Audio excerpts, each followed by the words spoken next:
Good evening. Welcome to News Prime on Global TV. In the headlines, Tinubu receives BOA delegation, reassures an economy. Yakubu scores commission high, comments Rex on 2023 general election.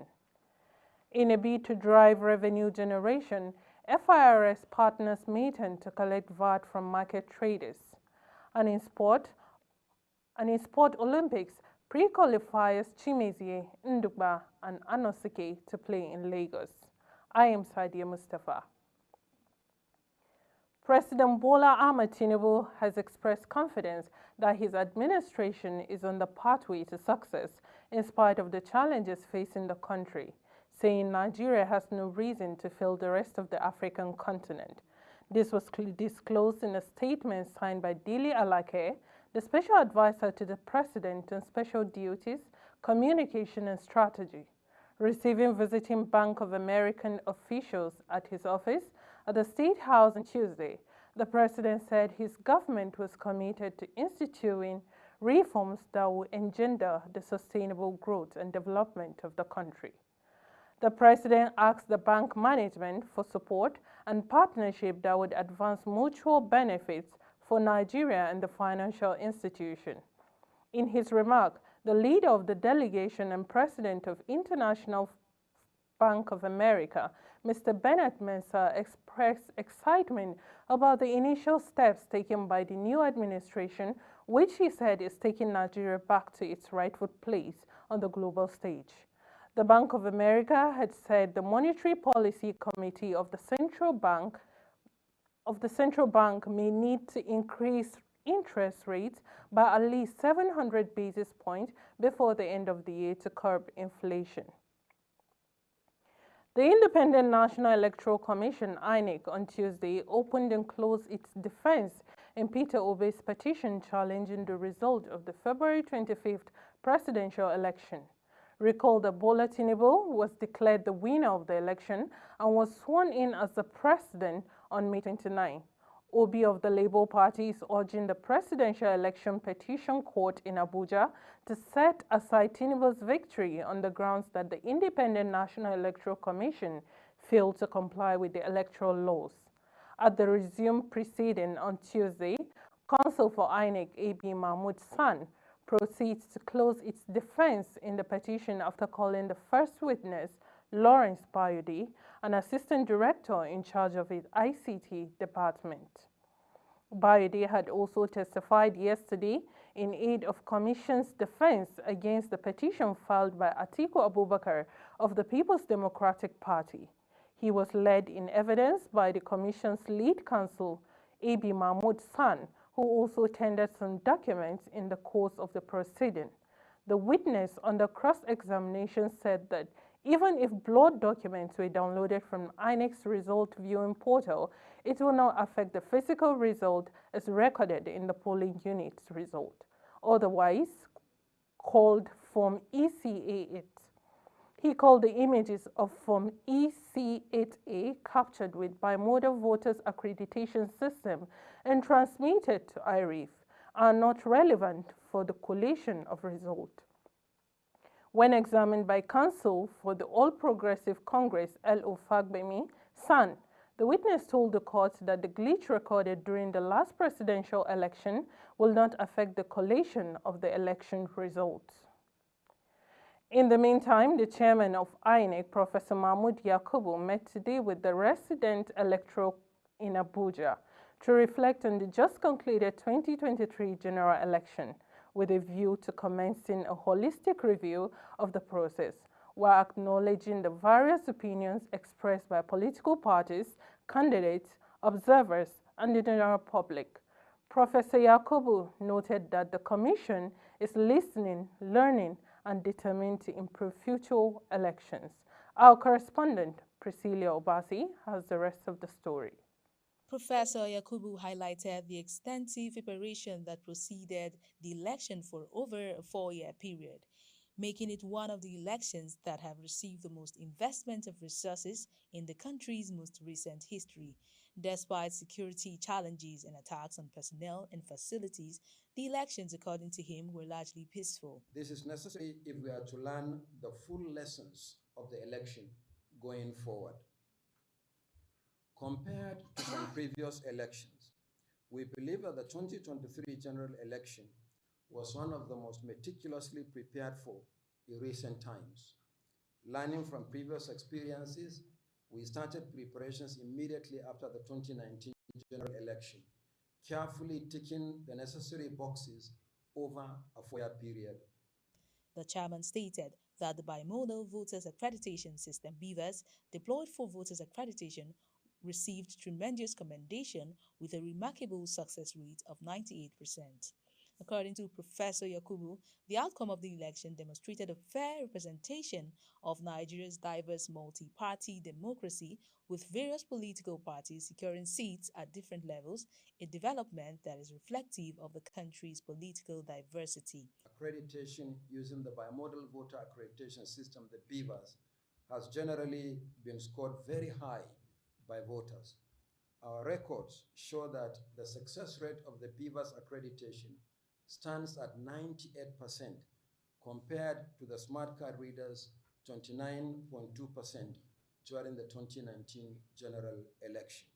The chairman expressed gratitude to the resident electoral commissioners for their contributions and urged them to engage in more open and constructive discussions during the review process. He also highlighted the upcoming by-elections and off-cycle governorship elections, underscoring the continuous nature of electoral activities in Nigeria. Priscilla Obasi, reporting for Global TV News. Meanwhile, 9 persons out of 20 who were found trapped in the rubble of a 4-story hotel building that collapsed on Monday in Dape Life Camp in Abuja have been rescued.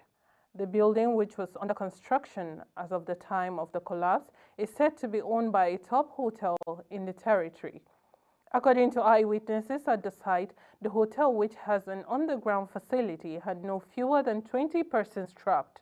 While emergency responders and security personnel were on ground for rescue operations, officials of the FCT Emergency Management Agency, FEMA, said 9 persons have been rescued as of 9 p.m. on Monday.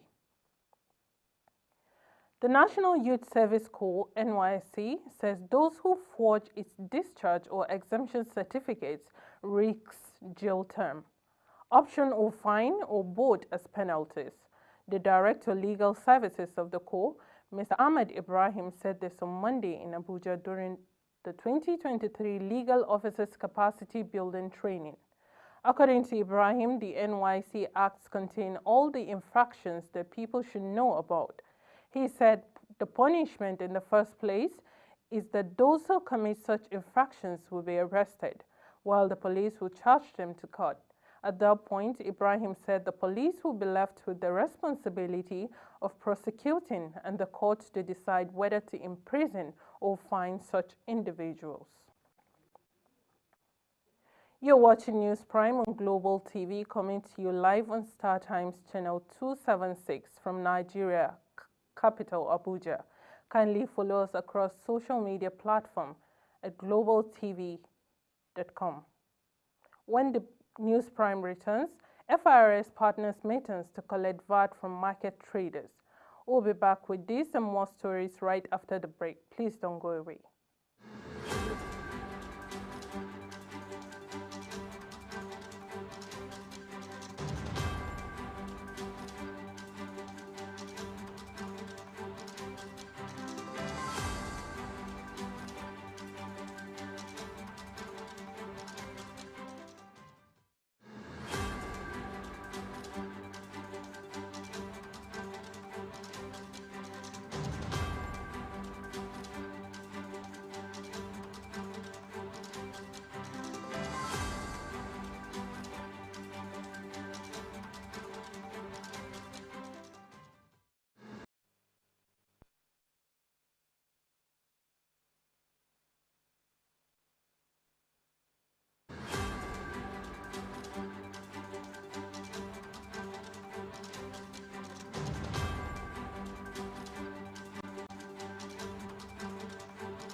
Thank you for staying with us.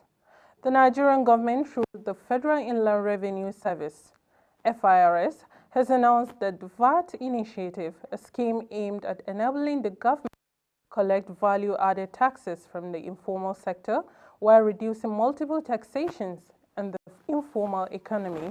Disclosing this in a statement on Monday, the FIRS stated that it will partner with the Market Traders Association of Nigeria, (MATAN), to collect and remit VAT from its members, particularly those in the informal sector, using a unified system technology. The statement says it is a collaboration between FIRS and MATAN, where MATAN promotes awareness on VAT collection and remittance in the marketplace and informal sector, while also simplifying VAT payment and remittance for the market sector using purpose-built digital platform. According to FIRS, the scheme will help tackle multiple taxation in the marketplace through partnership with security agencies to curb the activities of tout and self-imposed tax collectors. The move is coming at a time Nigerians are groaning under the burden of fuel subsidy removal and foreign exchange reforms. President Bola Tinubu has met with Shell Global Upstream Director Zoe Yuvnovich at the presidential villa. Also at the meeting was the Group Chief Executive Officer of the Nigerian National Petroleum Company Limited, Mele Kyari. The meeting is President Tinubu's first engagement after Salah festivities and his foreign trips to France on June 20th and London on June 24th. Yuvnovich assumed office as Upstream Director on July 1st and has been a member of Shell Executive Committee since 2021. The meeting, it was gathered, was part of ongoing consultation with leaders from the oil and gas sector since his administration came on board. It forms part of the ongoing consultation with leaders from the oil and gas sector since his administration discontinued petroleum subsidy on May 29. The president had previously met with ExxonMobil executive Liam Marlon, Richard Ling, and Adesua Dozie at the State House. A civil society organization, Coalition of West African Investigative Journalists, has called on President Bola Tinubu to initiate an investigation into the spending of over $550 million repayable grant by Nigerian Electrification Project, NEP. NEP, a unit in Rural Electrification Agency, REA, according to Coalition of West African Investigative Journalists, at a press conference in Lagos, obtained a loan from World Bank and African Development under the Incumbent Management Director of REA. Speaking at the event, the Watchdog Journalist Group General Secretary, Comrade Bayoga Adioye, said since December 2019, NEP's repayable grant from World Bank and African Development Bank to improve access to electricity in underprivileged communities across Nigeria, which its court mandate was to total over $550 million, approximately 426 billion naira. The grant, Adioye claimed, had been misappropriated, adding that several contracts awarded in respect of the loan are also in violation of public procurement law. Pakistan, currently facing an economic crisis, will become the fourth largest borrower from the International Monetary Fund, IMF, receiving $3 billion loan over the next 9 months. This will move Pakistan up from 5th place. The country has been struggling for years, resulting in high inflation and difficulties for the population. The loan will help address the balance of payment crisis caused by the war in Ukraine and domestic challenges. Debt-trapped Pakistan will become the fourth largest IMF borrower in the world after receiving a fresh loan of $3 million in the next 9 months under the standby arrangement reached with the global lender.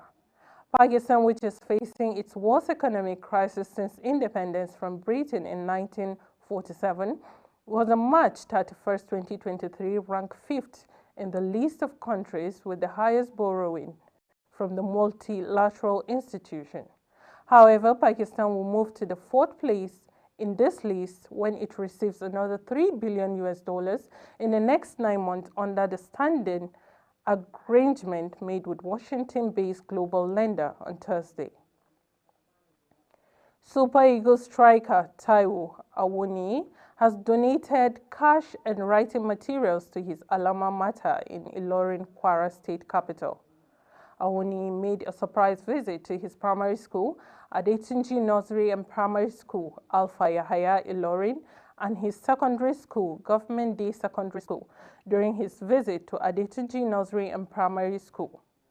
Awoniyi, who was received by the proprietor of the school, Abdurrahman Adetunji, said the founder of the school was an inspiration to him during his formative years. He also urged the pupils and students of both schools to keep chasing their dreams. The Nottingham Forest striker is also renovating 6 classrooms, a hall at the Government Day Secondary School,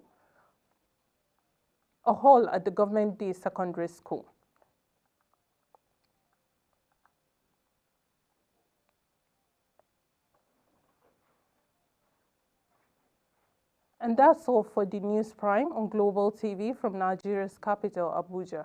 We're on Star Times, channel 276 from Abuja, Nigeria's capital. Kindly follow us across our social media platform at Global TV NG. Thank you so much for watching. I am Sadia Mustafa. Good evening.